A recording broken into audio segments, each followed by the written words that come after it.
Olá pessoal, no tutorial de hoje eu vou mostrar a vocês como é que a gente pode brincar aqui um pouquinho com o Blender, criando uma bolinha de gude colorida, de modo bem prático, tá? Eu vou selecionar o cubo e vou convertê-lo no objeto em forma esférica. Para isso eu uso o atalho Ctrl+5 e vocês podem notar que esse Ctrl+5 me permite aplicar direto o Subdivision Surface. Vou deixar aqui em 5 todos dois, tanto o viewport como o render, e vou atribuir mais um modificador aqui, que é o modificador cast. No cast, na opção factor, eu vou deixar em 1 para fazer com que essa esfera fique totalmente precisa. E aqui a gente já pode aplicar os modificadores de forma direta, como usando Ctrl A, Visual Geometry to Mesh. Então temos aqui o nosso objeto, que vai ser a bolinha de gude. Vou selecioná-lo, usar o botão direito, Alt Shade Smooth. Nós vamos mudar a nossa visão para o modo aqui, que é o modo renderizado. Eu vou precisar de uma imagem HDRI para dar um ambiente iluminado aqui junto à cena. Então eu venho aqui em World Property, clico no botãozinho amarelo onde tem o Color e vou selecionar a opção Environment Texture. Essa opção me permite carregar a imagem HDRI que eu tenha baixado junto à internet e que queira usar aí junto ao projeto. Como exemplo, eu vou usar essa imagem daqui. Vocês podem usar qualquer uma e podem testar o ambiente iluminado a partir de uma imagem mais clara, mais escura, etc. Pronto, está aqui o ambiente empregado, porém eu vou tirar esse ambiente do plano de fundo e vou deixar somente a luz dela interferindo sobre a esfera. Eu venho aqui em Render Property, Filme, Transparent. Pronto. Como é que a gente pode atribuir um efeito interessante para criar uma bolinha com efeitos coloridos ou multicoloridos, como podemos chamar aqui na área 3D? É bem simples. Eu vou só aumentar o painel aqui para ficar mais fácil. Aqui em cima eu vou usar o Scroll e nós vamos entrar nesse painel aqui com o modo denominado Shader Editor. Observem que aquele cubo que eu transformei nessa esfera, da qual eu vou dar o nome de Gude, já tem um node Principal que foi empregado nele. Esse node a gente pode fazer alguns efeitos possíveis aqui. Por exemplo, eu posso utilizar aqui o Roughness como fator minimizado para dar brilho, como vocês podem ver na superfície do objeto. E posso utilizar o efeito denominado Transmission. Eu posso controlar por aqui pelo node, tá pessoal? E aqui se eu clicar em Material, vocês vão ver que o mesmo material está aqui, ó. Então tanto faz eu controlar aqui como aqui, eu tenho a condição de fazer o efeito. Então eu venho aqui no Transmission, vou aumentar esse fator para 1. E veja que eu dou um efeito como se fosse uma bolinha de vidro. Pronto, agora para criar o que eu preciso, eu vou ativar o objeto lâmpada que eu tinha excluído ou ocultado aqui na cena. Está aqui a luz, vou deixar ela aparecendo e vou selecionar a lâmpada e vou dar para ela aqui, clicando no ícone de propriedade dela, que é o Object Data, um efeito Area.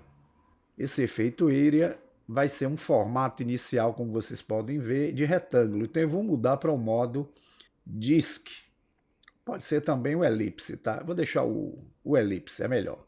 E aqui eu vou aumentar o X e Y, vou deixar com 3. Para esse efeito da lâmpada aparecer aqui, ó, na superfície do objeto. É esse efeito aqui. Se eu aumento, ó, eu estou aumentando o efeito da luz, conforme vocês podem ver. Bem, vou mudar aqui e vamos começar selecionando a nossa Gude.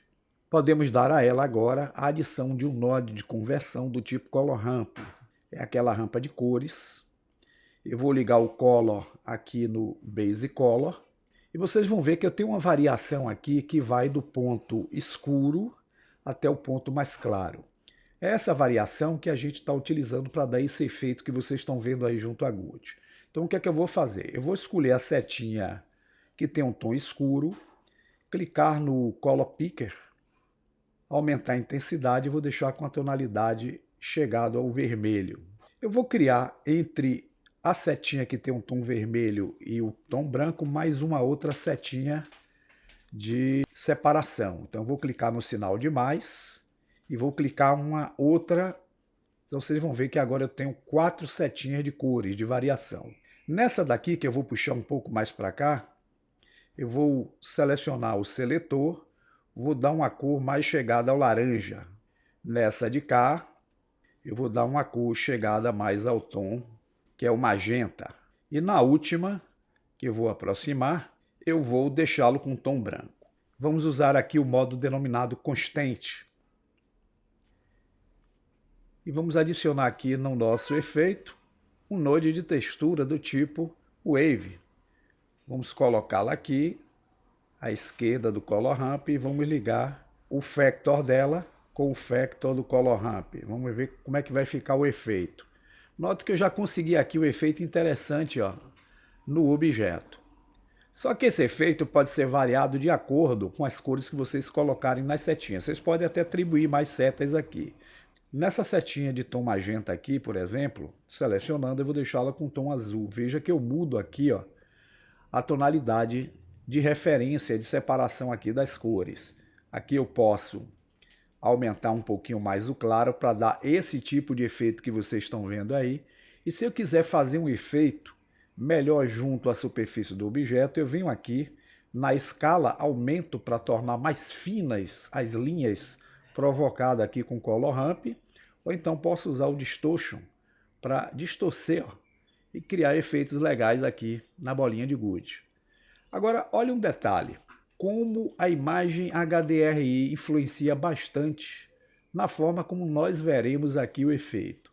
Então, se eu voltar aqui no World Property e mudar o tipo de imagem HDRI para uma tonalidade mais escura, veja que eu terei um efeito de iluminação aqui mais diferenciado, tá vendo? Se eu altero e uso um outro tipo de imagem, olha como muda. Então vai depender muito da imagem que vocês vão usar no plano de fundo para fazer com que o efeito seja 100% legal. Olha como esse aqui já muda a forma como nós enxergaremos aqui o objeto. Eu queria, Luciano, aqui também fazer o seguinte, afastar um pouquinho mais essas linhas. Então eu posso usar uma escala para alterar, posso usar os detalhes aqui para fazer com que as linhas não sejam tão lisas ou retas, seja cheio de artifícios aqui, como se fossem ruídos. Tá? Posso alterar aqui mais ainda para criar os efeitos possíveis que eu queira. Lembrando a vocês que eu posso também aqui no Transmission, se quiser, melhorar esse roughness para dar mais intensidade e brilho na superfície do objeto, formato vitrificado, com linhas como se fosse uma gude aí multicolorida. Simples, né? Só para que vocês entendam como é funcional o Principal OBS DF com alguns nodes que permitirão a gente conseguir determinados tipos de efeitos possíveis. Agora, se eu tirar aqui o roughness, o que é que acontece? Eu tenho o efeito simplesmente de uma bolinha com as linhas coloridas. Essas cores vocês podem alterar aqui no Color Ramp.